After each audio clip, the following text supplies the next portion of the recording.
ये लो भिखारी हो। शुक्रिया भैया। शुक्रिया भैया? ये तो मेरे भैया की आवाज है। इसका मतलब भैया भाभी जिंदा है।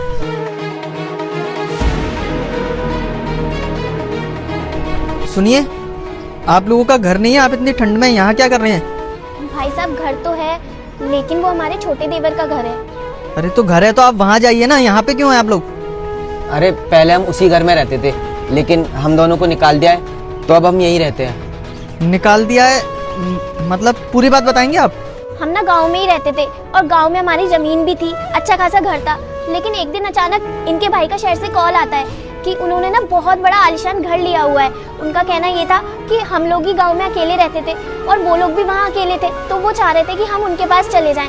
तो ये अपने छोटे भाई की बात को ना नहीं कर सके। बहुत प्यार करते हैं ना अपने छोटे भाई से, इसलिए हमने जो भी गांव की जमीन थी वो ना इनके छोटे भाई के नाम करवा दी और खुशी खुशी हम शहर के लिए निकल पड़े। जैसे ही हम शहर गए सब कुछ अच्छा चल रहा था, फिर अचानक ना देवर जी के पास कॉल आता है। उनकी ना विदेश में जॉब लग गई थी और वो 3 महीने के लिए घर से बाहर जा रहे थे विदेश में जॉब करने के लिए। वो अभी ट्रांसफ़र भी नहीं करवा सकते थे, 3 महीने बाद ही उनका ट्रांसफ़र होता और तब तक छोटी बहू भी घर पे अकेली रहती। उनके पीठ पीछे हम छोटी बहू का ख्याल भी तो रख सकते थे ना, पर हमें क्या पता था कि छोटी बहू को हम एक आंख नहीं बांधते थे। देवर जी के जाने के बाद उसने हमें धक्के मार के घर से बाहर निकाल दिया। अरे ये तो बहुत बुरा हुआ आपके साथ। लेकिन आपके साथ इतना सब कुछ हुआ तो आपने अपने भाई को कुछ नहीं बताया? नहीं भाई साहब, ना इन्होंने उसको कुछ बताया और ना हमने। ये बहुत प्यार करते हैं ना अपने छोटे भाई से, और वैसे भी वो विदेश अपनी नौकरी के लिए गए हैं। अगर हम उसको इतना सब बता देते तो वो खामखा परेशान हो जाता और वो वहाँ से आ जाता, लेकिन हम उसको परेशान नहीं करना चाहते थे।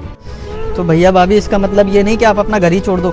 छोटे तू भैया मुझे माफ कर दो, मुझे बिल्कुल नहीं पता था कि वो आपके साथ ऐसा व्यवहार करती है। पहले तू खड़ा हो।